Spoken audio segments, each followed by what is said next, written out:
Hello friends, स्वागत है आप सभी लोगों का एक बार फिर से। और दोस्तों, आज की जो क्लास है ये बहुत ही खास होने वाली है, क्योंकि इसमें मैं जो आपका कराने वाला हूँ तो क्लास 6 की कंप्लीट जो है कि हिस्ट्री की क्लास मैं कराने वाला हूँ। यानी एक ही वीडियो में आपकी पूरी की पूरी एनसीईआरटी जो है कि हिस्ट्री की क्लास जो है सिमट जाएगी, और इससे दोस्तों बाहर आपका कुछ भी नहीं आएगा। और प्लस दोस्तों, ये जो आपको दिख रहा है यहाँ पर, वो आपको नोट्स भी अवेलेबल मिलेंगे। ठीक है, तो चलिए दोस्तों वीडियो को शुरू करते हैं। तो जितने लोग भी दोस्तों नए होंगे चैनल को सब्सक्राइब कर लेंगे, क्योंकि आज की वीडियो में मैं क्लास 6 की एनसीईआरटी की हिस्ट्री कंप्लीट करा रहा हूँ। कल उसके नेक्स्ट वीडियो में मैं क्लास 7th की जो है हिस्ट्री की क्लास जो है मैं कंप्लीट करूँगा एक वीडियो में। और नेक्स्ट क्लास में क्लास 8th की हिस्ट्री, और इस तरीके से जियोग्राफी और पॉलिटिकी की क्लास भी जो है एक एक करके मैं हर एक एक वीडियो में कंप्लीट करने वाला हूँ। और उसके बाद दोस्तों सारे प्रीवियस ईयर क्वेश्चंस पेपर कराऊंगा 2011 से लेकर के 2024 तक के। और उसके बाद दोस्तों चलेगी 2000 प्रैक्टिस। तो निश्चित रूप से आपकी तैयारी जो है दोस्तों बहुत ही बेहतर हो जाएगी। तो चलिए देर न करते हुए वीडियो को शुरू करते हैं। तो ये रहा दोस्तों पहला चैप्टर क्लास 6 के हिस्ट्री का। तो पहला चैप्टर का जो नेम है दोस्तों वो है आपका क्या, कब, कहाँ और कैसे। तो शुरू करते हैं। तो सबसे पहले बात आती है यहाँ पर कि लोग कहाँ रहते थे। तो यहाँ पर बात करते हैं दोस्तों कि नर्मदा मध्य प्रदेश, यानी कि कई लाख वर्ष पहले लोग यहाँ रहा रहते थे। यहाँ रहते थे कहाँ पर? नर्मदा यानी मध्य प्रदेश। तो ये क्वेश्चन आपसे पूछा जाता है यहाँ पर कि नर्मदा जो ही कि यानी कि कई लाख वर्ष पहले लोग कहाँ रहते थे। तो नर्मदा यानी कि जो कि आज के समय में कहाँ पर है? मध्य प्रदेश में है। वह क्या थे? तो वह कुशल संग्राहक थे। भोजन, जड़, फलों और जंगलों के उत्पादों पर निर्भर और जानवरों का शिकार करते थे। यानी जो नर्मदा नदी के किनारे लोग कई लाख वर्ष पहले रहते थे वे कुशल संग्राहक थे। भोजन, जड़, फलों, जंगलों के उत्पादों पर निर्भर थे और जानवरों का शिकार किया करते थे। नेक्स्ट पॉइंट आता है कि उत्तर पश्चिम सुलेमान व किरथर पहाड़ियों के बारे में। तो इस स्थान पर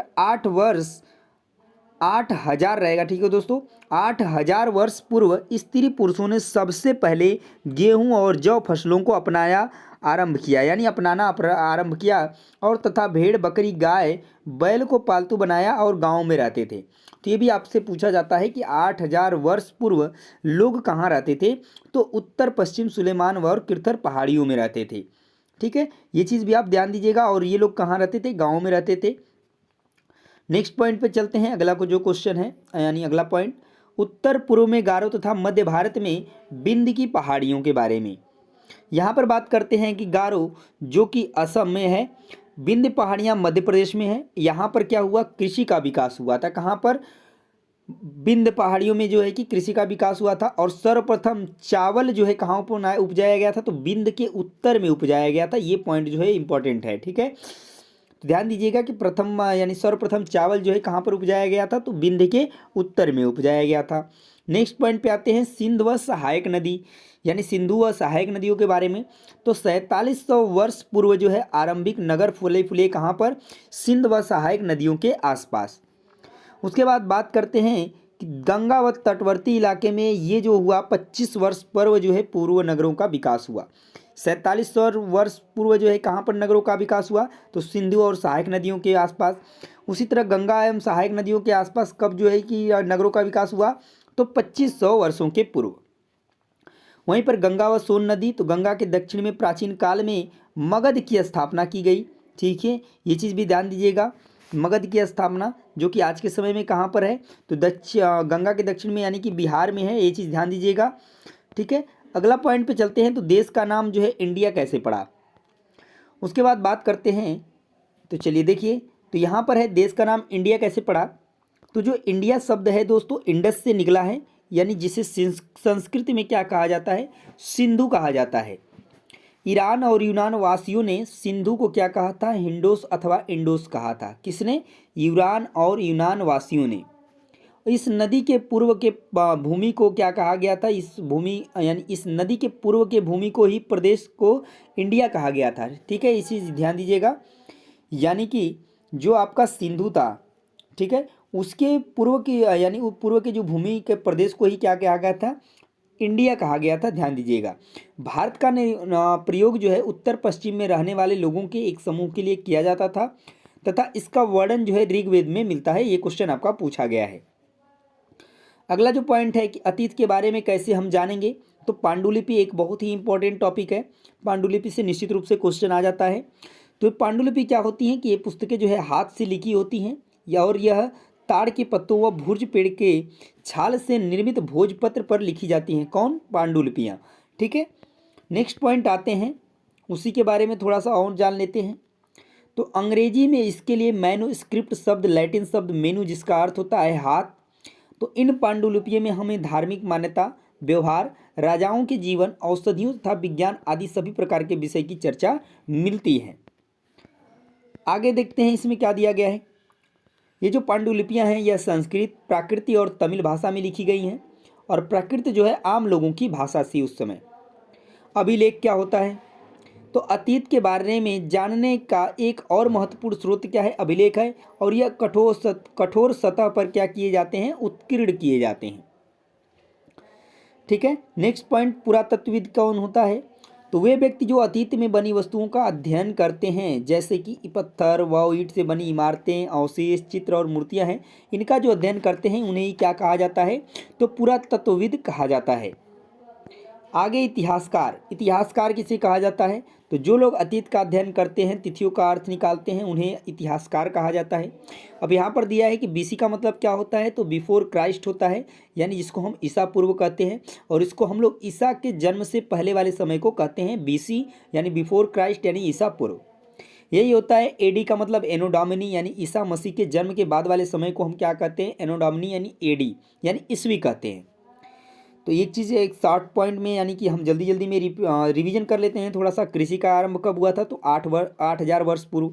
सिंधु सभ्यता में प्रथम नगर जो बस फले फूले वो कब फूले? तो 47 वर्ष पूर्व। और गंगा घाटी के आसपास जो है मगध में जो स्थापना हुई, उसके आसपास जो नगर फले फूले कब फूले? तो 25 वर्ष पूर्व, यानी 2500 वर्ष पूर्व। तो यहीं पर आपका चैप्टर जो है फर्स्ट आपका फिनिश होता है। अब यहाँ से चैप्टर शुरू होता है, चैप्टर सेकेंड चैप्टर में बात करते हैं। तो आरंभिक मानव की खोज, यानी आरंभिक मानव ने सबसे स्टार्टिंग में क्या खोज की थी उसके बारे में। तो आरंभिक नगर के बारे में जान लेते हैं। तो आखेटक या खाद्य संग्राहक कह सकते हैं। तो यह इस महाद्वीप में 20 लाख वर्ष पहले रहते थे और इन्हें यह नाम भोजन का इंतजाम करने की विधि के आधार पर दिया गया था, आखेटक या संग्राहक। आखेटक मतलब होता है शिकार करने वाला, ठीक है। और खाद्य संग्राहक मतलब कि खाद्य वस्तुओं को क्या करने के लिए? इकट्ठा करना। तो इसलिए इनका नाम जो है कि दे दिया गया था। तो यहाँ पर दिया है भोजन, यानी कि जानवरों का शिकार, मछलियाँ, चिड़िया, फल फूल, दाने पत्तियाँ इत्यादि, अंडे, यानी इस समय के उन समय के इनके जो है कि क्या है? भोजन थे। उसके बाद बात करते हैं कि एक स्थान से दूसरे स्थान पर क्यों जाते थे उस समय जो होते थे, जो आखेटक या खाद्य संग्राहक होते थे, उसके कारण जो है कि दिए गए हैं। तो पहला है कि भोजन की तलाश में इन्हें एक स्थान से दूसरे स्थान पर जाना पड़ता था। दूसरा है कि चारा की तलाश में या जानवरों का शिकार करते हुए वे एक स्थान से दूसरे स्थान पर चले जाते थे जानवरों के पीछे पीछे। और अलग अलग मौसम में फसल की तलाश और पानी की तलाश में भी ये एक जगह से दूसरे स्थान पर चले जाते थे। इन लोगों ने काम के लिए पत्थरों, लकड़ियों और हड्डियों के औजार भी बनाए थे। ठीक है, आगे चलते हैं। अगला दिया है कि पुरास्थल क्या होता है। तो पुरास्थल उस स्थान को कहते हैं जहां औजार, बर्तन और इमारतें जैसी वस्तुओं के क्या मिलते हैं? अवशेष मिलते हैं, उसे कहा जाता है पुरास्थल। भीमबेटका से क्वेश्चन पूछा जाता है कि भीमबेटका कहाँ स्थित है। तो आज के समय में मध्य प्रदेश में है। और इस पुरास्थल पर गुफाएं और कंदराएं मिली हैं और जहाँ लोग रहते थे नर्मदा घाटी के पास यह स्थित है। और नर्मदा नदी कहाँ पर है इस समय? तो मध्य प्रदेश में है। तो आप याद रखेंगे भीमबेटका कहाँ पर है? मध्य प्रदेश में। आगे दिया है कुरनूल की गुफा, तो आंध्र प्रदेश में यह है और यहाँ राख के अवशेष मिले हैं। तो ये आपका निश्चित रूप से क्वेश्चन बहुत ही इंपॉर्टेंट है। पूछा जाता है कि राख के अवशेष आपके कहाँ से मिले हैं? तो कुरनूल गुफा से मिले हैं और वो जो है कहाँ पर स्थित है? तो आंध्र प्रदेश में। इसके इस्तेमाल जो है किस लिए क्या किया गया रहा होगा?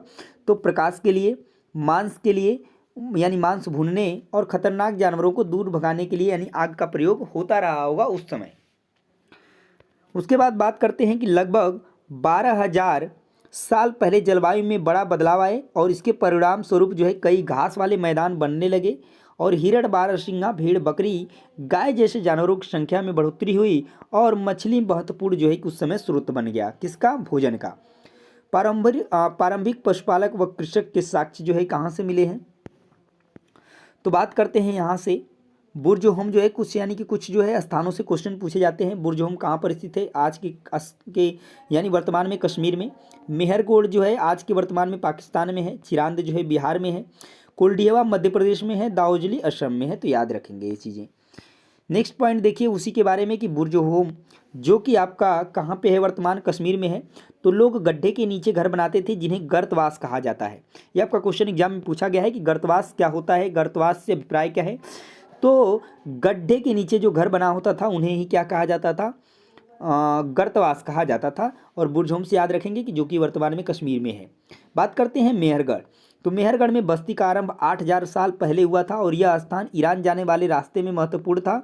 और यह बोलन दर्रे के पास एक हरा भरा समतल स्थान है और जो कि आपका वर्तमान में कहाँ पर है? तो पाकिस्तान में है। इस इलाके में सबसे पहले जौ, गेहूँ, भेड़, बकरी पालना जो है कि सीखा गया और यहाँ चौकोर तथा आयताकार घरों के क्या है? अवशेष भी मिले हैं। तो ये भी आप याद रखेंगे। वहीं पर आगे बात करते हैं तो मेहरगढ़ में कब्रों के स्थान भी रखे जाते थे।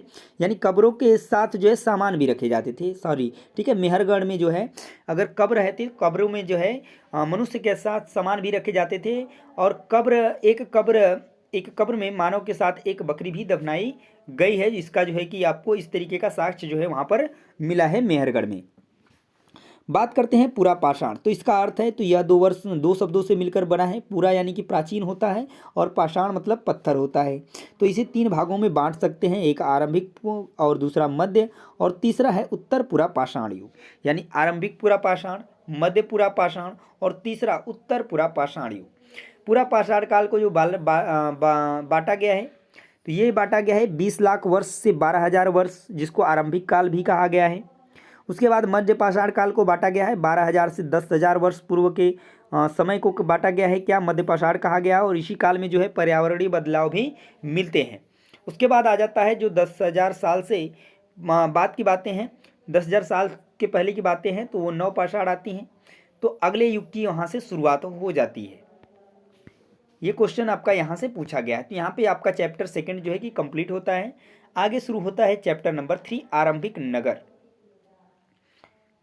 आरंभिक नगर की बात करते हैं तो यहाँ से शुरू होती है अब हड़प्पा सिविलाइजेशन की कहानी। और पढ़ेंगे यहाँ पर तो लगभग 150 साल पहले जब पंजाब में पहली बार रेलवे लाइनें बिछाई जा रही थी, तो इस काम में जुटे इंजीनियरों को अचानक जो है हड़प्पा पूरा स्थल मिला जो आधुनिक पाकिस्तान में है। तो याद रखिएगा हड़प्पा जो है कि आधुनिक कहाँ पर है? पाकिस्तान में है। और यह सभ्यता सिंधु नदी के निकट विकसित हुई थी और यह सभ्यता 4700 साल पहले विकसित हुई थी। तो हमने अभी पीछे पढ़ा था पहले चैप्टर में कि जो सिंधु नदी और उसके सहायक नदियों के आसपास जो नगर फले फूले थे वो कब फले फूले थे? तो 4700 वर्ष जो है कि फले फूले थे। तो उसी चीज़ के बारे में यह बता रहा है कि यह सभ्यता यानी कि जो हड़प्पा सभ्यता है यह सिंधु नदी के आसपास जो है कि नगर फले फूले थे, ये सभ्यता जो है विकसित हुई थी। और तो यह कब विकसित हुई थी? 4700 वर्ष पूर्व। उसके बाद बात करते हैं कि हड़प्पाई नगरों की विशेषता क्या थी। तो बात करते हैं तो इन नगरों को हम 2 या उससे ज़्यादा हिस्सों में बांट सकते हैं। पहला हिस्सा जो था नगर दुर्ग कहलाता था और यह पश्चिमी भाग होता था और यह ऊंचाई पर बना होता था, अपेक्षाकृत छोटा भी होता था। दूसरा हिस्सा होता था निचला नगर, यह पूर्वी भाग होता था और यह निचले हिस्से पर बना होता था और यह काफ़ी बड़ा होता था। दोनों हिस्सों की चारदीवारी पक्की ईंट सी बनाई गई थी। ठीक है, तो ये चीज़ ध्यान रखेंगे। उसके बाद बात करते हैं मोहनजोदड़ो के बारे में। तो इस नगर में विशाल स्नानागार मिला है और यह स्नानागार ईंट व प्लास्टर से बनाया गया था और इसमें पानी का रिसाव रोकने के लिए प्लास्टर के ऊपर चारकोल की परत चढ़ाई गई थी और इस सरोवर में 2 तरफ से उतरने के लिए सीढ़ियां बनाई गई थी और चारों ओर कमरे बनाए गए थे। और कालीबंगा और लोथल से क्या मिले हुए हैं? तो अग्निकुंड मिले हुए हैं। तो ध्यान रखेंगे मोहनजोदड़ो से क्या मिला हुआ है? तो विशाल जो है स्नानागार मिला हुआ है। ये क्वेश्चन बार बार पूछा जाता है। कालीबंगा और लोथल से क्या मिले हैं? तो अग्निकुंड मिले हैं। और हड़प्पा और मोहनजोदड़ो से भंडार गृह भी मिले हैं। तो ये भी क्वेश्चन आपका पूछा जाता है। आगे बात करते हैं भवन, नाले और सड़कों के बारे में हड़प्पा सभ्यता में।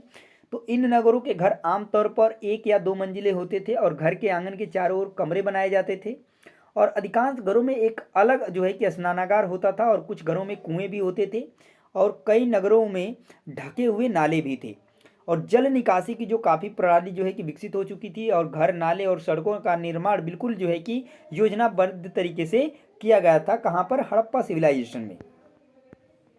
वहीं पर बात करते हैं हड़प्पा सिविलाइजेशन के नगरीय जीवन के बारे में। तो हड़प्पा के नगरों में बड़ी हलचल रहा करती होगी। नगरों में लोग निर्माण कार्य में संलग्न थे तथा यहाँ पर धातु, बहुमूल्य पत्थर, मनके, सोने चांदी से बने आभूषण प्राप्त हुए। लिपिक भी कुछ लोग हुआ करते थे, यानी मोहरों पर लिखते थे। कुछ लोग शिल्पकार भी हुआ करते थे। तांबे और कांसे औजार भी बनाते थे। इसके हथियार, घने बर्तन भी बनाए जाते थे। और चांदी और सोने गहने बर्तन, बाट यानी कि चट पत्थर, मनके और कालियन प्रथम पत्थर जो है हड़प्पा सभ्यता के लोग की पत्थर की मुहरें भी बनाते थे। उसके बाद एक क्वेश्चन आपका दोस्तों पूछा जाता है कि फ्यांस क्या होता है। तो बालू या स्फटिक पत्थरों के चूड़ को गोंद में मिलाकर किया गया जो पदार्थ होता था उसे कहा जाता था फ्यांस। ठीक है, याद रखेंगे। आगे देखते हैं कच्चा माल क्या होता था या किसे कहते हैं। तो जो प्राकृतिक रूप से मिलते हैं या फिर किसान या पशुपालक उनका उत्पादन करते हैं उसे ही कच्चा माल कहा जाता है। और एक चीज़ याद रखेंगे, मेहरगढ़ में 7,000 साल पहले कपास की खेती होती थी। कच्चे माल का आयात जो है कहाँ से होता था? तो तांबा जो है राजस्थान से और ओमान से मंगाया जाता था। सोना की बात करें तो सोना कर्नाटक से, टीन की बात करें तो ईरान से, और बहुमूल्य पत्थर जो है गुजरात से। तो इनका जो है आयात होता था, ये कच्चे माल के रूप में उस समय होते थे। वहीं बात करते हैं हड़प्पा सभ्यता में भोजन के बारे में। तो हड़प्पाई लोग जानवर पालते थे और अनाज उगाते थे। यहाँ लोग गेहूँ, जौ, दाल, मटर, धान और तिल और सरसों उगाते थे। और जुताई के लिए हल का भी प्रयोग होता था और सिंचाई के लिए जल संचय किया जाता होगा, ऐसा जो है कि माना गया है। वहीं बात करते हैं हड़प्पा के लोगों के बारे में। तो गाय, भैंस, भेड़, बकरियां पालते थे तथा बेर को इकट्ठा करना, मछलियां पकड़ना तथा हिरण जैसे जानवरों को क्या करते थे? शिकार करते थे हड़प्पा के लोग। वहीं धौलावीरा की बात करते हैं जो कि एक काफ़ी इंपॉर्टेंट जो है कि स्थल है जिससे बार बार क्वेश्चन पूछा जाता है, जो वर्तमान समय में गुजरात में है। तो खदीर बेट के किनारे बसा था कौन सा? धौलावीरा।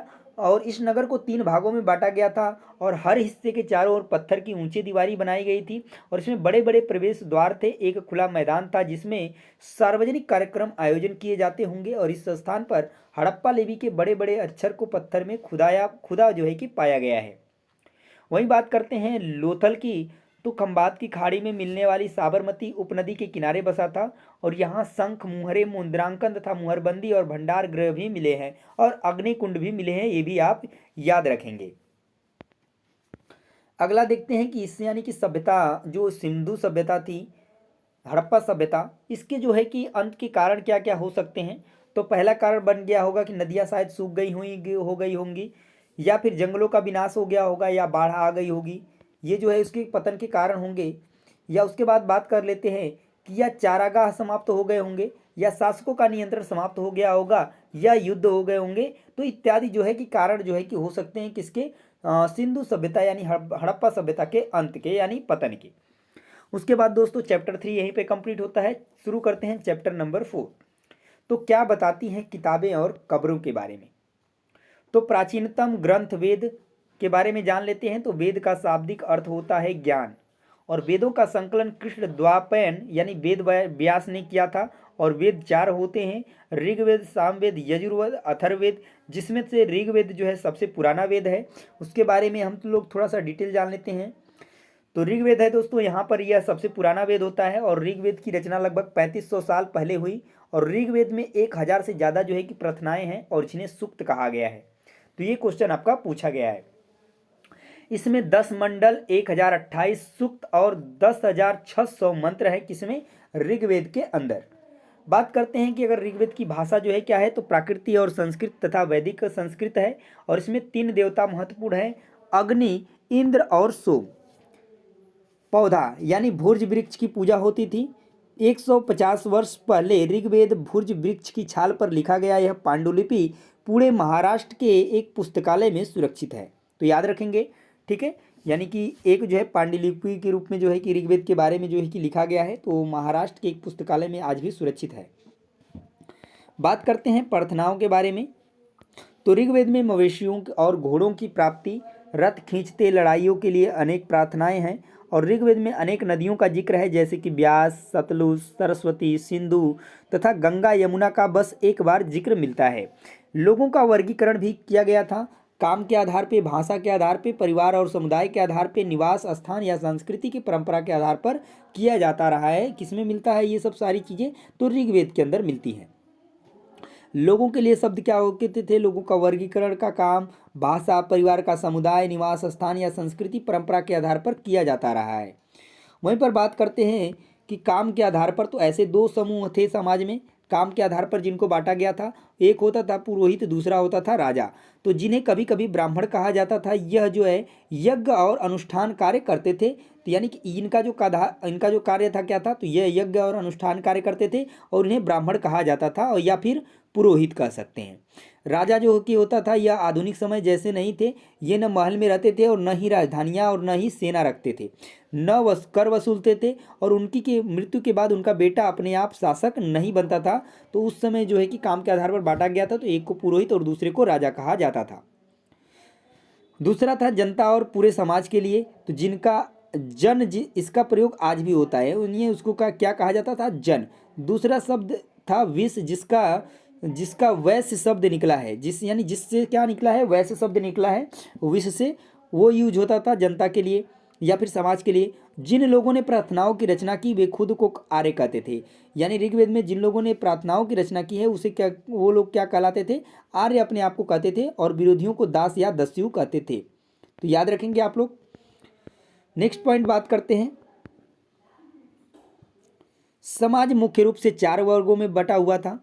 ठीक है, पहला जो वर्ग था वो ब्राह्मण, जो कि यज्ञ और अनुष्ठान कराते। दूसरा व्यापारी, ठीक है, अवैश्य थे और जो कि व्यापारी हुआ करते थे। क्षत्रिय जो कि सेना हुआ करते थे, और शूद्र जो कि दास हुआ करते थे। तो ये 4 जो है कि भागों में बांटा गया था समाज को। बात करते हैं वहीं महापाषाण की।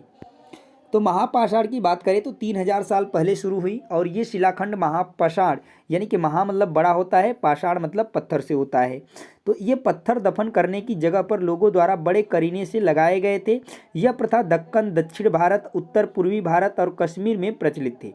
मृतकों के साथ लोहे के औजार, हथियार, पत्थर, सोने के गहने, घोड़े के कंकाल, और महापाषाण काल 3000 साल पहले लोहे के प्रयोग से आरंभ हो गया था। तो याद रखेंगे ये चीज़ें। उसके बाद ये क्वेश्चन आपका यहाँ से पूछा जाता है इनाम गांव से, काफ़ी इंपॉर्टेंट है, इसको थोड़ा सा ध्यान से आप देखेंगे। तो इनाम गांव की बात करें तो 3600 से 2700 साल पहले भीमा की सहायक नदी घोड़ के किनारे एक जगह है, और यहाँ वयस्क लोगों को प्रायः गड्ढे में सीधा लिटा कर दफनाया जाता था, और उनका सिर जो है उत्तर की ओर होता था, और कई बार उन्हें घर के अंदर ही दफनाया जाता था। खाना खाने और पीने का बर्तन 100 के पास रख दिए जाते थे, और इनाम गांव में पुरातत्वविदों को गेहूं, चावल, दाल, बाजरा, मटर और तिल के बीज मिले हैं, और जानवरों की हड्डियां मिली। गाय, भैंस, बैल, बकरी, भेड़, कुत्ता, घोड़ा, हिरण, सुअर, चिड़िया, कछुआ, केकड़ा और मछली की भी हड्डियां भी क्या हो गई हैं? पाई गई हैं इनाम गांव में। उसके बाद बात करते हैं, यहाँ पर जो आपका चैप्टर जो है 4 कंप्लीट होता है। तो चैप्टर 5 देख लेते हैं, राजा, राज्य और एक प्राचीन गणराज्य के बारे में। यहाँ पर दोस्तों मैं आपको इससे शॉर्ट नोट्स आपको नहीं मिलेगा एनसीईआरटी बुक से, और पूरे के पूरे नोट्स जो बनाए गए हैं दोस्तों आपके एनसीईआरटी नोट्स बुक से बनाए गए हैं। तो इससे बाहर आपका कुछ भी नहीं आने वाला है। अगर आप ध्यान से चीज़ों को समझ लेते हैं, पढ़ लेते हैं, और प्रीवियस क्वेश्चन जब मैं आपको कराऊंगा तो आपको चीज़ें पता चलेंगी कि हाँ, जो भी चीज़ें पूछी गई हैं बिल्कुल वहीं से आ रही हैं। तो चलिए यहाँ पर देख लेते हैं। उसके बाद राजा और एक प्राचीन गणराज्य के बारे में। तो 3000 साल पहले राजा बनने की प्रक्रिया में कुछ बदलाव आए, और अश्वमेध यज्ञ आयोजित किए करके राजा के रूप में प्रतिष्ठित हो गए। शासक क्या थे? तो 3000 साल पहले राजा बनने की प्रक्रिया में कुछ बदलाव आए, अश्वमेध यज्ञ आयोजित करके राजा के रूप में प्रतिष्ठित हो गए। तो अश्वमेध यज्ञ करने वाला राजा बहुत शक्तिशाली माना जाता था, और महायज्ञ को करने वाले राजा अब जन के राजा न होकर जनपदों के राजा माने जाने लगे। और जनपद का शाब्दिक अर्थ होता है जन के बसने की जगह होता है। तो ये भी कभी कभी आपसे एग्जाम में पूछा जाता है कि जनपद का शाब्दिक अर्थ क्या होता है? तो जन के बसने की जगह होता है, याद रखेंगे। आगे बात करते हैं अश्वमेध यज्ञ के बारे में। तो इस यज्ञ में रक यानी घोड़े को राजा के लोगों की देखरेख में स्वतंत्र विचरण के लिए छोड़ दिया जाता था, और इस घोड़े को किसी दूसरे राजा ने रोका तो उसे वहाँ अश्वमेध यज्ञ करने वाले राजा से युद्ध करना होगा। अगर उसने उसे जाने दिया तो अश्वमेध यज्ञ वाला राजा अधिक शक्तिशाली है, और यज्ञ पुरोहित द्वारा संपन्न होता था तथा विभिन्न राजा को आमंत्रित किया जाता था। कहाँ पर? अश्वमेध यज्ञ में। वहीं बात करते हैं अगर उत्तर वैदिक ग्रंथ की, तो जो ग्रंथ ऋग्वेद के बाद रचे गए हैं जैसे कि सामवेद, यजुर्वेद, अथर्ववेद या फिर उपनिषद का लें, ठीक है, तो इसे उत्तर वैदिक ग्रंथ भी कहा जाता है। बात करते हैं जो 4 वर्ग बांटे गए थे, ब्राह्मण, क्षत्रिय, वैश्य और शूद्र, तो वेदों का अध्ययन और अध्यापन कौन करता था? यज्ञ करना। अच्छा, ब्राह्मण का कार्य था। क्षत्रिय जो क्या होते थे? युद्ध करते थे और लोगों की रक्षा करते थे। वैश्य क्या होते थे? तो कृषक, पशुपालक और व्यापारी होते थे। शूद्र की बात करें तो ये तीनों वर्णों की सेवा करते थे, यानी ये जो 3 वर्ण हैं इनकी ये सेवा करते थे। बात करते हैं अब जनपद के बारे में थोड़ा सा डिटेल में। तो जनपद का शाब्दिक अर्थ होता है जन के बसने की जगह, और महायज्ञों को करने वाला राजा अब जन के राजा न होकर जनपदों के राजा माने जाने लगे। इनमें लोग झोपड़ियों में रहते थे और मवेशी तथा जानवरों को पालते थे। चावल, गेहूं, धान, जौ, दाल, तिल, सरसों उगाते थे। तो ये कुछ जनपद थे, ठीक है। आगे चलते हैं, देखते हैं अगला जो है कि यहाँ पर कुछ जनपद जो दिए गए हैं, जैसे कि दिल्ली दिया गया है, उत्तर प्रदेश और ईटा, ये जो है कि कुछ जनपदों के नाम है। पुराना किला, हस्तिनापुर, अंतरंजी, खेड़ा, जो कि आज के समय में है, ठीक है, उत्तर प्रदेश में। महाजनपद की बात करें तो 2500 साल पहले कुछ जनपद अधिक महत्वपूर्ण हो गए और इन्हें जो है महाजनपद कहा जाने लगा। तो अधिकतर महाजनपदों की एक राजधानी होती थी और कई राजधानियों में किलाबंदी की गई थी, अर्थात इनके चारों ओर विशाल, ऊंची और प्रभावशाली दीवार खड़ी कर अपनी समृद्धि और शक्ति का प्रदर्शन भी करते थे। इस तरह क्षेत्रों पर नियंत्रण रखना भी क्या हो गया? सरल हो गया। बात करते हैं कि कर कर क्या होता है? तो महाजनपदों के राजा विशाल किले बनवाते थे और बड़ी सेना रखते थे, इसलिए अब नियमित रूप से कर वसूलने लगे। क्यों? क्योंकि अधिकांश लोग कृषक ही थे। प्रायः फसल का उपज का 1/6 हिस्सा कर लेते थे। क्योंकि इनके पास बड़ी सेनाएं होती थी तो उनका जो है कि किस तरीके से ये खर्च करेंगे, तो ये क्या करते थे? कृषकों, पशुपालकों से ये 1/6 भाग जो भी उनका उपज होता था उसका 1/6 भाग जो है कि कर के रूप में वसूल लेते थे। उसके बाद बात करते हैं कारीगरों के ऊपर भी कर लगाए गए थे। श्रमिकों को राजा के लिए महीने में 1 दिन का काम करना पड़ता था, ठीक है। तो ये चीज़ें थी, इस तरीके से जो है अलग अलग लोगों से अलग अलग के रूप में जो है कि काम लिया जाता था। पशुपालक कौन लोग होते थे? तो इन लोगों पे किस तरीके का कर देना पड़ता था? तो जानवरों या उनके उत्पाद के रूप में कर देना पड़ता था। व्यापारियों को सामान खरीदने बेचने पर भी कर देना पड़ता था और आखेटकों को जंगल से प्राप्त वस्तुएं देनी होती थी राजा को या महाजनपद को। उसके बाद में बात करते हैं कृषि में परिवर्तन किस तरीके से हुए। तो इस युग में कृषि के क्षेत्र में 2 बड़े जो है कि परिवर्तन आए। पहला जो है कि हल के फाल अब लोहे के बनने लगे, जिससे अब कठोर जमीन को भी आसानी से जोता जा सकता था और इससे फसलों की उपज जो है कि क्या हो गई? बढ़ गई। वहीं पर बात करें, दूसरा जो पॉइंट बन जाता है कि लोगों ने धान के पौधों का रोपण शुरू किया, जिससे अब पहले की तुलना में बहुत अधिक जो है पौधे जीवित रह जाते थे, इसलिए पैदावार भी ज़्यादा होने लगी, ठीक है। उसके बाद बात करते हैं आगे, तो यहाँ पर मगध के बारे में थोड़ा सा दिया गया है। तो लगभग 200 सालों के भीतर मगध सबसे महत्वपूर्ण जनपद बन गया। गंगा और सोन जैसी नदियां मगध से होकर बहती थी और मगध का एक हिस्सा जंगलों से भरा था और इन जंगलों में रहने वाले हाथियों को पकड़कर उन्हें प्रशिक्षित कर सेना के काम में लगाया जाता था। मगध की बात करें तो बिंबिसार मगध का शक्तिशाली शासक था। अजातशत्रु राजगृह में इस स्तूप का जो है कि निर्माण करवाया। तो ये सब भी क्वेश्चन आपका एग्जाम में पूछा जाता है। उसके बाद बात करते हैं महापद्मनंद के बारे में। तो एक और महत्वपूर्ण शासक थे ये, उन्होंने अपने नियंत्रण का क्षेत्र इस उपमहाद्वीप के उत्तर पश्चिमी भाग तक फैला लिया था। और बिहार में राजगीर की बात करें तो जो आधुनिक राजगीर है, कई सालों तक मगध की राजधानी बनी रही और बाद में पाटलिपुत्र को राजधानी बनाया गया, जो आज के समय का क्या कहा जाता है? पटना शहर कहा जाता है। वही बात करें अगर वज्जी की, तो इसकी राजधानी वैशाली थी। किसकी? वज्जी की। तो यह मगध के समीप था। यहाँ शासन व्यवस्था यानी कि गढ़ थी, यानी संघ थी, और इन संघ में कई शासक होते थे और कभी लोग एक साथ शासन करते थे। वे सभी क्या होते थे? तो राजा होते थे। वहीं बात करें 2300 साल पहले मेसिडोनिया का राजा सिकंदर जो है कि विश्व विजय करना चाहता था। वह मिस्र और पश्चिमी एशिया के कुछ राज्यों को जीतता हुआ भारतीय उपमहाद्वीप के ब्यास नदी के किनारे तक पहुंच गया। जब उसने मगध की ओर कूच करना चाहा तो उसके सिपाहियों ने इनकार कर दिया। वे इस बात से भयभीत थे कि भारत के शासकों के पास पैदल रथ हाथियों की बहुत बड़ी सेना थी। यहाँ पर दोस्तों आपका चैप्टर 5 जो है फिनिश होता है और शुरू होता है चैप्टर नंबर 6, नए प्रश्न नए विचार।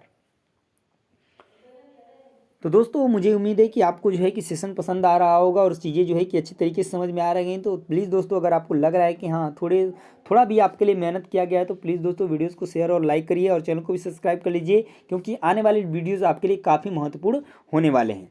तो चलिए शुरू करते हैं ये नया चैप्टर नंबर 6, नए प्रश्न नए विचार। बात करते हैं यहाँ पर गौतम बुद्ध के बारे में। तो बचपन का नाम उनका सिद्धार्थ था और जन्म स्थान की बात करें तो 563 ईसा पूर्व जो है उनका जन्म हुआ था लुम्बिनी में। ठीक है, कुल उनका शाक्य था। प्रथम उपदेश उन्होंने कुशीनगर में दिया था। यहाँ पर प्रथम उपदेश जो है उन्होंने सारनाथ में दिया था। ठीक है, और ज्ञान की प्राप्ति बोधगया में हुई थी। जीवन का अंत जो है कुशीनगर में हुआ था 483 ईसा पूर्व में। तो आगे चलते हैं। उसके बाद ज्ञान प्राप्ति के बारे में थोड़ा सा। तो बुजुर्ग बीमार मृत साधु, जिसके कारण 29 वर्ष की आयु में ज्ञान की खोज में उन्होंने घर के सुखों को छोड़ दिया, अनेक वर्षों तक भ्रमण करते रहे। कौन? गौतम बुद्ध। और 35 वर्ष की आयु में बोधगया में निरंजना नदी के तट पर पीपल के वृक्ष के नीचे बुद्ध को ज्ञान प्राप्त हुआ। उसके बाद वे बुद्ध के रूप में जाने गए और पहली बार सारनाथ में उन्होंने अपना उपदेश कौंडिन्य व उनके साथियों को दिया था। ठीक है, गौतम बुद्ध के शिष्य थे आनंद और उपाली थे, और बुद्ध ने अपनी शिक्षा सामान्य लोगों को प्राकृतिक भाषा में दी। ये भी आपसे पूछा जाता है। बुद्ध ने अंतिम लक्ष्य जो है निर्वाण की प्राप्ति बताते हैं, और सारनाथ में स्तूप का भी निर्माण किया गया है। उसके बाद बात करते हैं प्रमुख शिक्षा के बारे में उनके। तो जीवन कष्टों व दुखों से भरा है और यह इच्छा तथा लालसाओं के कारण होता है। उन्होंने जो शिक्षा दी है उसके बारे में। इस लालसा को उन्होंने क्या कहा था? तृष्णा कहा था। ठीक है, कौन? गौतम बुद्ध ने। इसका समाधान आत्मसंयम है। हमारे कर्म के परिणाम चाहे अच्छे हो या बुरे, हमें हमारे वर्तमान जीवन के साथ साथ बाद के जीवन को भी क्या करते हैं? प्रभावित करते हैं, जो आज के हमारे कर्म होते हैं। उसके बाद बात करते हैं बौद्ध ग्रंथ जो है कि विनय पिटक है, जिसमें जीवन की घटनाएं मिलती हैं। सूत पिटक है, जिसमें संघ के नियम मिलते हैं। और अधिहम्म पिटक है, जिसमें आध्यात्मिक विचार मिलते हैं। तो ये भी चीज़ें आप याद रखेंगे।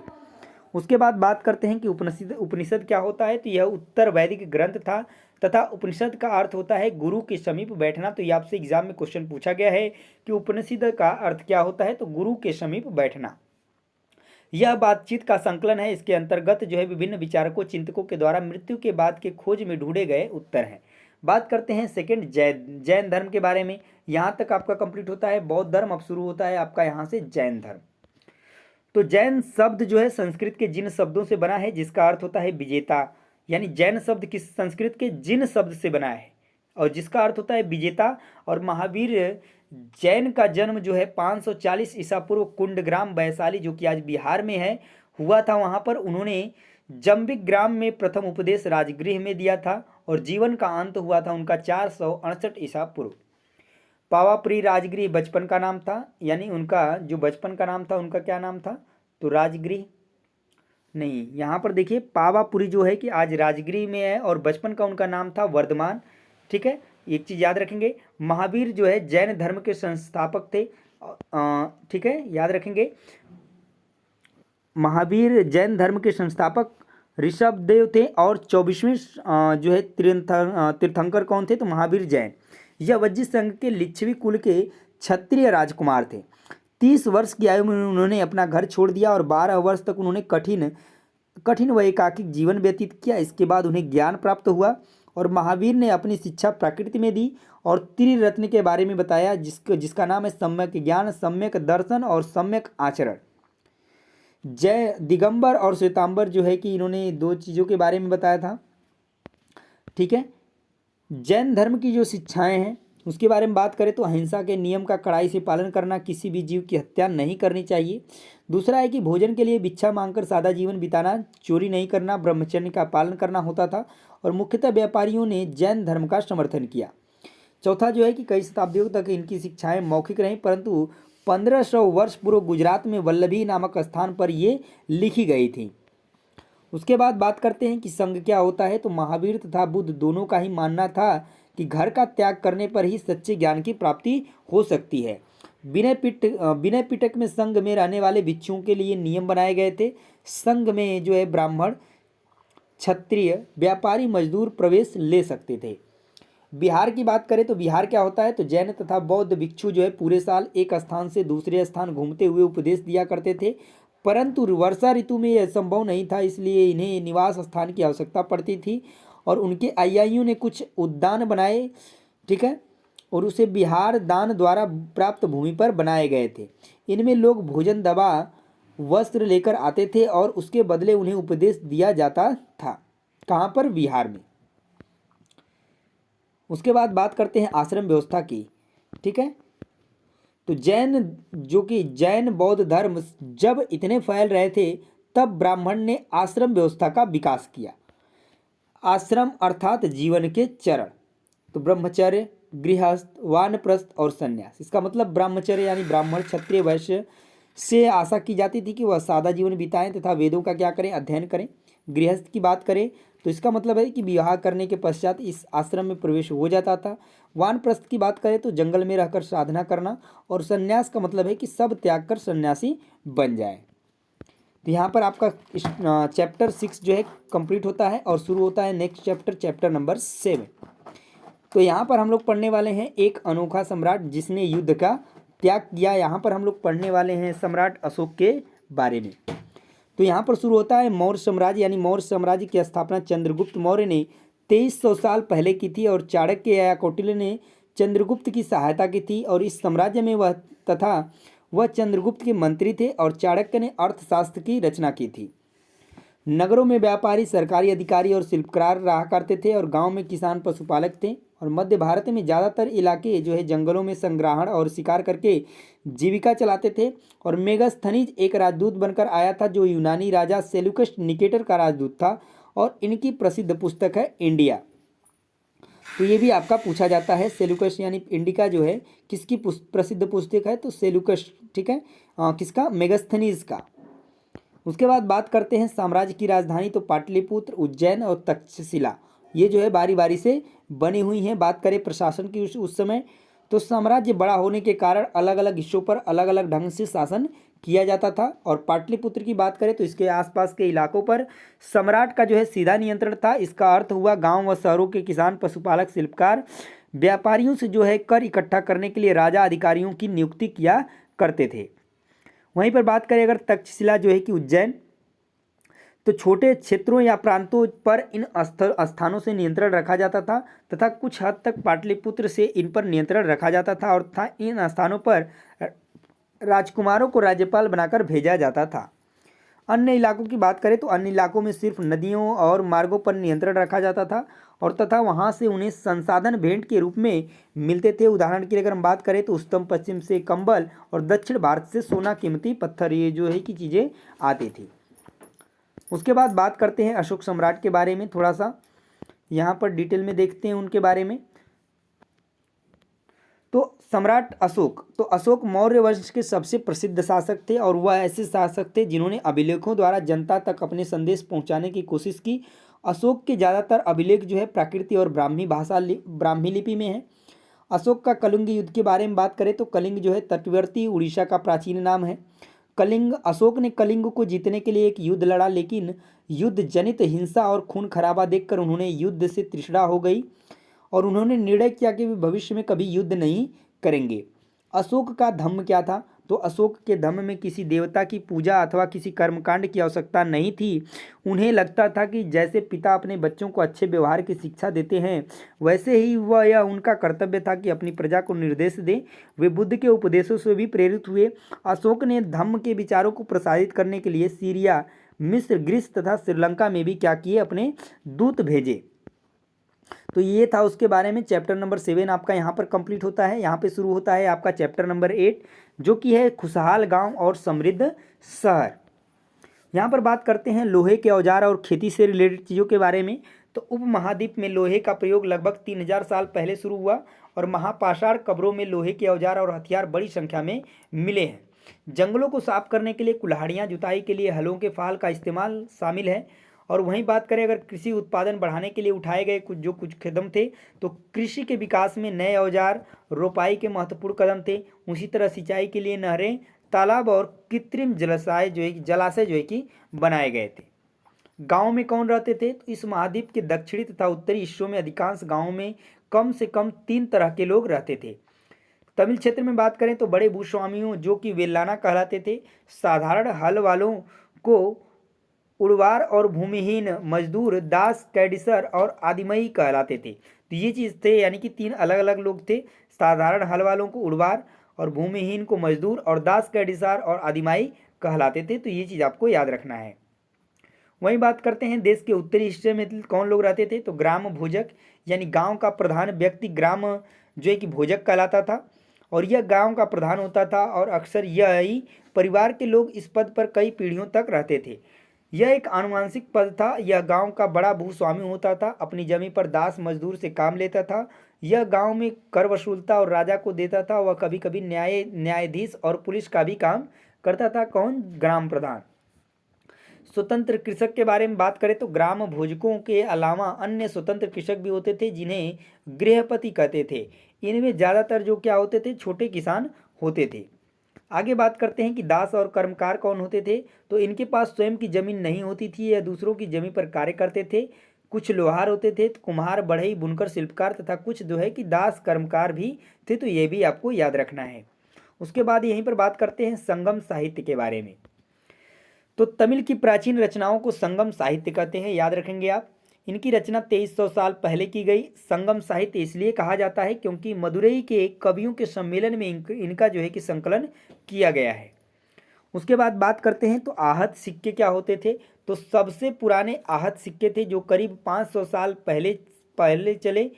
चांदी तथा तांबे के सिक्कों पर विभिन्न आकृतियों को आहत जो है कि करके बनाए जाने के कारण इन्हें क्या कहा गया था, आहत सिक्का कहा जाता था। नगर के बारे में बात करें तो अनेक गतिविधियों के केंद्र अक्सर कई कारणों से महत्वपूर्ण हो जाते थे। उदाहरण के लिए मथुरा 2500 साल से भी ज़्यादा समय से एक महत्वपूर्ण नगर रहा है, और 2000 साल पहले मथुरा कुषाणों की दूसरी राजधानी बनी, और मथुरा बेहतरीन मूर्तियों बनाने का केंद्र था। मथुरा एक धार्मिक केंद्र बना रहा। ठीक है। शिल्प की बात, शिल्प तथा शिल्पकार की अगर बात करते हैं तो पुरास्थलों में शिल्पों के नमूने मिले हैं। इनमें मिट्टी के बहुत ही पतले और सुंदर बर्तन मिले हैं जिन्हें उत्तरी काले चमकीले पात्र कहा जाता है, क्योंकि ये ज़्यादातर उपमहाद्वीप के ऊपरी भाग में मिले हैं, और उनके अनेक शिल्पकार तथा व्यापारी अपने अपने संघ बनाने लगे थे जिन्हें श्रेणी कहते थे। काम प्रशिक्षण देना, कच्चा माल उपलब्ध कराना और मेल का वितरण करना था। उसके बाद आगे बात करते हैं अरिकामेडु, यानी कि जो कि पूरा पुदुचेरी में है। तो 2200 से 1900 साल पहले एक पत्तन था। यहाँ दूर दूर से आए जहाज़ों से सामान उतारे जाते थे, और इस स्थान से भूमध्य सागरीय एफोरा जैसे पात्र मिले हैं। इनमें तेल या शराब जैसे तरल रखे जा सकते थे। तो ये जो है कि आपका पूछा जाता है। आगे देखते हैं अगला चैप्टर नंबर 9 के बारे में। इसमें दिया है व्यापारी राज्य और तीर्थयात्री के बारे में। तो व्यापार और व्यापारियों के बारे में जानकारी। तो दक्षिण भारत सोना, मसाले, काली मिर्च तथा कीमती पत्थरों के लिए प्रसिद्ध था। काली मिर्च की रोमन साम्राज्य में इतनी मांग थी कि इसे क्या कहा जाता था, काले सोने के नाम से बुलाते थे। तो ये क्वेश्चन आपका एग्जाम में पूछा जाता है कि काला सोना जो है कि किसे कहा जाता था, तो याद रखेंगे काली मिर्च को। व्यापारी इन सामानों को समुद्री जहाज़ों और सड़कों के रास्ते रोम पहुंचाते थे, और दक्षिण भारत में ऐसे अनेक रोमन सोने के सिक्के मिले। रोम में व्यापार चल रहा था। व्यापारियों ने कई समुद्री रास्ते खोज निकाले। इनमें से कुछ समुद्र के किनारे चलते, कुछ अरब सागर और कुछ बंगाल की खाड़ी पार करते। अफ्रीका और अरब के पूर्वी तट से इस उपमहाद्वीप के पश्चिमी तट पर पहुंचना चाहते थे, तो दक्षिणी पश्चिमी मानसून के साथ चलना पसंद करते थे। समुद्र तटों से लगे हुए थे। ठीक है। तो यहाँ पर दिया हुआ है राज्य जो लगे हुए थे उनके बारे में दिया है कि इस उपमहाद्वीप के दक्षिणी भाग में बड़ा तटीय प्रदेश है। इनमें बहुत से पहाड़, पठार और नदी के मैदान हैं। नदियों के मैदानी इलाकों में कावेरी का मैदान जो है कि सबसे उपजाऊ है। वहीं बात करते हैं अगर संगम मूवेंदार की, तो तमिल शब्द जिसका अर्थ तीन मुखिया यानी कि चोल, चेर तथा पांड्य, जो करीब 2300 साल पहले दक्षिण भारत में काफ़ी शक्तिशाली माने जाते थे। इन सबके दो दो सत्ता केंद्र थे। इनमें से एक तटीय हिस्से में और दूसरा जो है अंदरूनी हिस्से में था। इस तरह 6 केंद्रों में से 2 महत्वपूर्ण थे। एक चोलों का पत्तन पुहार या कवेरीपट्टिनम, और दूसरा पांड्यों की राजधानी मदुरई। ये मुखिया लोगों से नियमित कर कर के बजाय उपहारों की मांग करते थे। और इसके अलावा 200 वर्षों के बाद पश्चिम भारत में सातवाहन नामक राजवंश का प्रभाव बढ़ गया और सातवाहनों का सबसे प्रमुख राजा गौतमी पुत्र श्री सतकर्णी था। उसके बारे में हमें उसकी मां गौतमी बलश्री द्वारा दान किए गए अभिलेख से पता चलता है। उसके बाद बात करते हैं रेशम मार्ग की कहानी के बारे में। तो कीमती चमकीले रंग और चिकनी मुलायम बनावट की वजह से रेशमी कपड़े अधिकांश समाज में बहुमूल्य माने जाते थे। रेशमी कपड़ा तैयार करना एक जटिल प्रक्रिया है। रेशम के कीड़े से कच्चा रेशम निकालकर सूत कताई और फिर उससे कपड़ा बनाया जाता था। रेशम बनाने की तकनीकी का आविष्कार सबसे पहले चीन में करीब 7000 साल पहले हुआ था। ये क्वेश्चन जो है एग्जाम में पूछा जाता है बार बार, तो याद रखेंगे। इस तकनीक को उन्होंने हजारों साल तक बाकी दुनिया से छुपाए रखा। चीनी यात्री जिस रास्ते से यात्रा करते थे वे रेशम मार्ग यानी कि सिल्क रूट के नाम से प्रसिद्ध हो गया। चीनी शासक ईरान और पश्चिमी एशिया के शासकों को उपहार के तौर पर रेशमी कपड़े भेजते थे और 2000 साल पहले रोम के शासकों और धनी लोगों के बीच रेशमी कपड़े पहनने का एक फैशन बन गया। सिल्क रूट पर नियंत्रण रखने वाले शासकों में क्या थे, तो कुषाण थे। और बौद्ध धर्म का प्रसार के बारे में बात करें तो कुषाणों का सबसे प्रसिद्ध राजा दोस्त का कौन था, तो कनिष्क था और उसने करीब 1900 साल पहले शासन किया। उसने एक बौद्ध परिषद का गठन किया जिसमें एकत्र होकर विद्वान महत्वपूर्ण विषयों पर विचार विमर्श करते थे। और बुद्ध की जीवनी बुद्ध चरित्र के रचनाकार कवि अश्वघोष कनिष्क के दरबार में रहते थे। अश्वघोष तथा अन्य बौद्ध विद्वानों ने जब अब संस्कृत में लिखना शुरू कर दिया था। वहीं पर बात करते हैं बौद्ध धर्म में महायान का विकास। तो पहला मूर्तियों में बुद्ध की उपस्थिति, निर्वाण की प्राप्ति को पेड़ की मूर्ति द्वारा दर्शाया जाता था। बुद्ध की प्रतिमाएं मथुरा और तक्षशिला में बनाई जाने लगी। और दूसरा परिवर्तन हुआ बोधिसत्व में आस्था को लेकर आया बोधिसत्व जो ज्ञान प्राप्ति के बाद एकांतवास करते हुए ध्यान साधना कर सकते थे। वहीं बात करते हैं आगे, तो लेकिन वे लोगों को शिक्षा देने और मदद करने के लिए सांसारिक परिवेश में ही रहना ठीक समझने लगे। बौद्ध धर्म पूरे मध्य एशिया, चीन, कोरिया, जापान तक फैल गई और दक्षिण पूर्व की ओर श्रीलंका, म्यांमार, थाईलैंड, इंडोनेशिया तक फैल गया। उसके बाद बात करते हैं तीर्थयात्री के बारे में। तो भारत की यात्रा पर आया चीनी बौद्ध तीर्थयात्री फासियन काफ़ी प्रसिद्ध था। 1600 साल पहले आया वेनसांग, 1400 साल पहले भारत आया, ठीक है। और उसके बाद इत्सिंग 50 साल पहले आया। तो भक्ति की शुरुआत की बात करें तो देवी देवताओं की पूजा का चलन शुरू हुआ जिससे हिंदू धर्म की प्रमुख पहचान बन गई। इनमें शिव, विष्णु और दुर्गा जैसी देवी देवता शामिल हैं। भक्ति मार्ग की चर्चा हिंदुओं के पवित्र ग्रंथ भगवद गीता में की गई है। तो यहाँ जो है आपका चैप्टर 9 कंप्लीट होता है और शुरू करते हैं चैप्टर नंबर 10 नए साम्राज्य और राज्य के बारे में। तो प्रशस्तियाँ क्या होती हैं? यह एक विशेष किस्म का अभिलेख है जिन्हें प्रशस्ति कहते हैं। यह एक संस्कृत शब्द है जिसका अर्थ होता है प्रशंसा। प्रशस्तियाँ लिखने का प्रचलन भी था।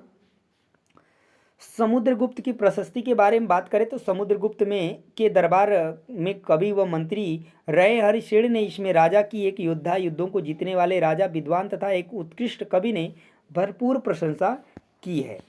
वहीं हरिशेन द्वारा समुद्रगुप्त की जो है नीतियाँ, पहले जो नीति थी क्या थी, तो आर्यावर्त के 9 शासकों को समुद्रगुप्त ने हराकर उनके राज्य को अपने साम्राज्य में मिला लिया।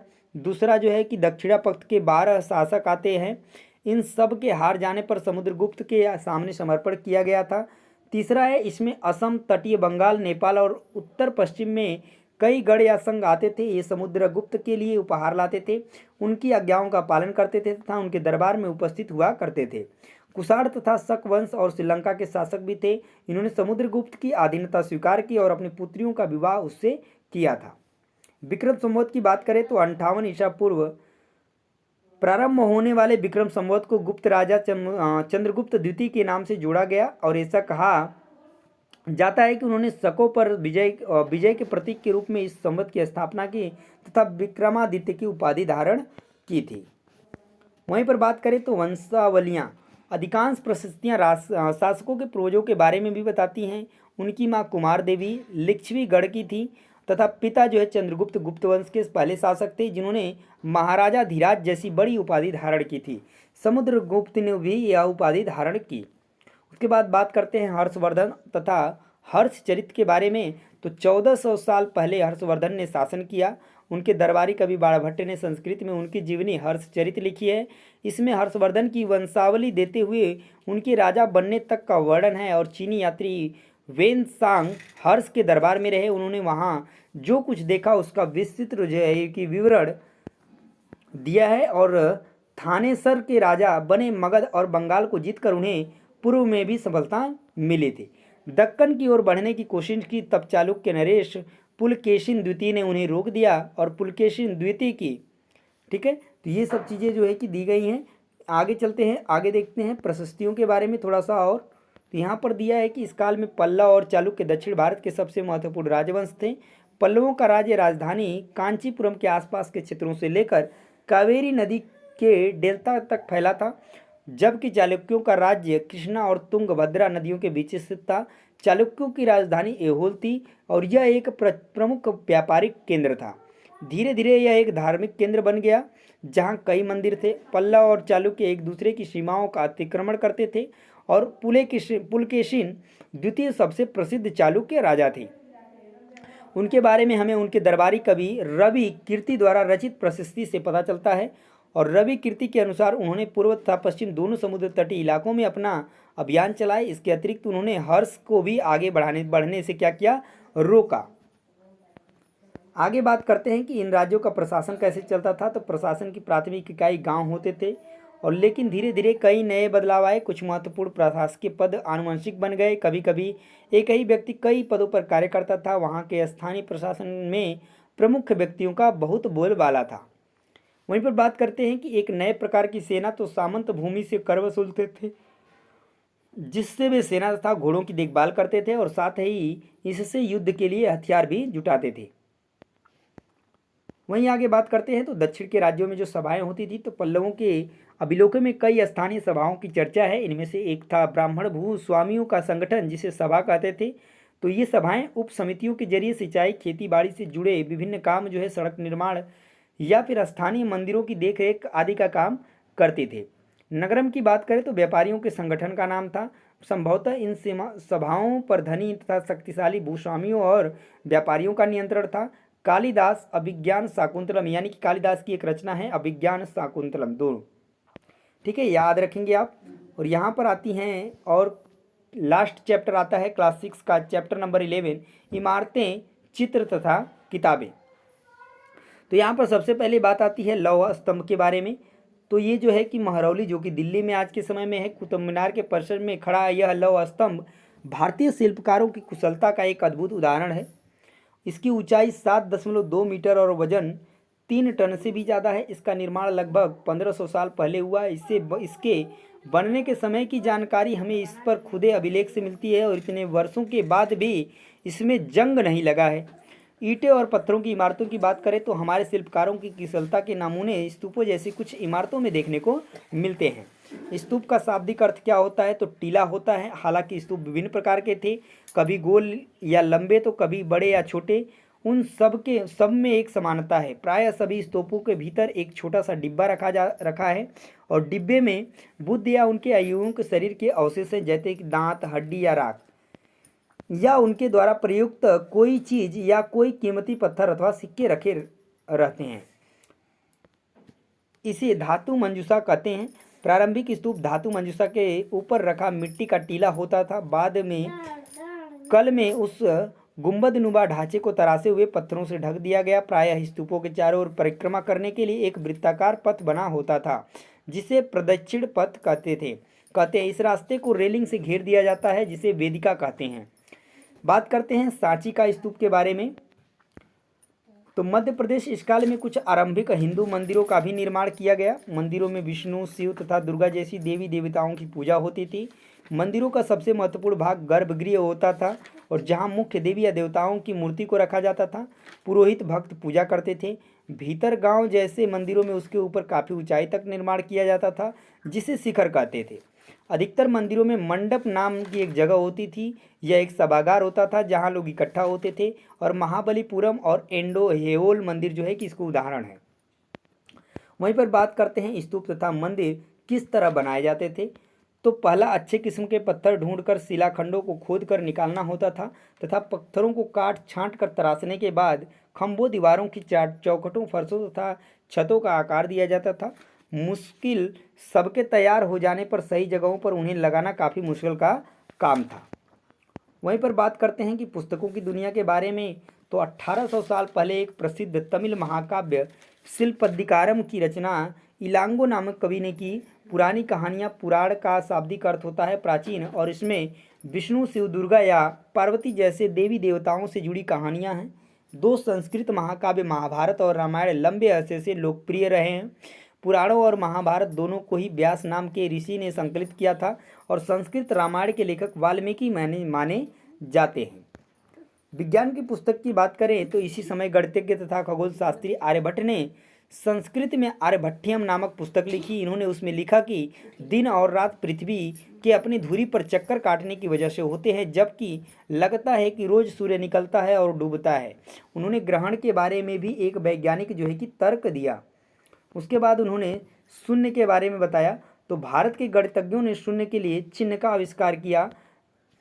तो आयुर्वेद यानी प्राचीन में आयुर्वेदों के दो प्रसिद्ध चिकित्सक थे। चरक यानी चरक संहिता औषधि शास्त्र इन्होंने दिया।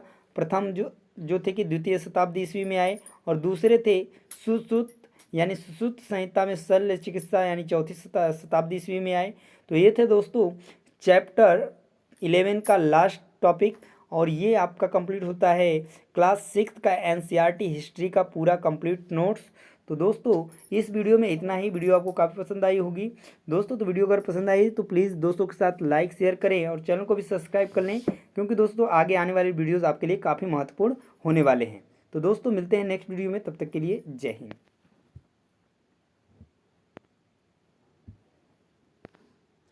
काफ़ी लंबा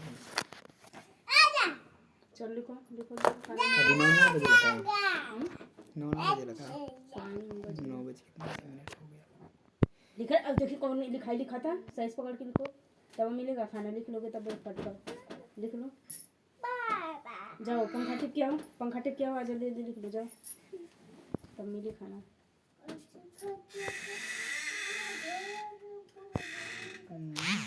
चलते लगा।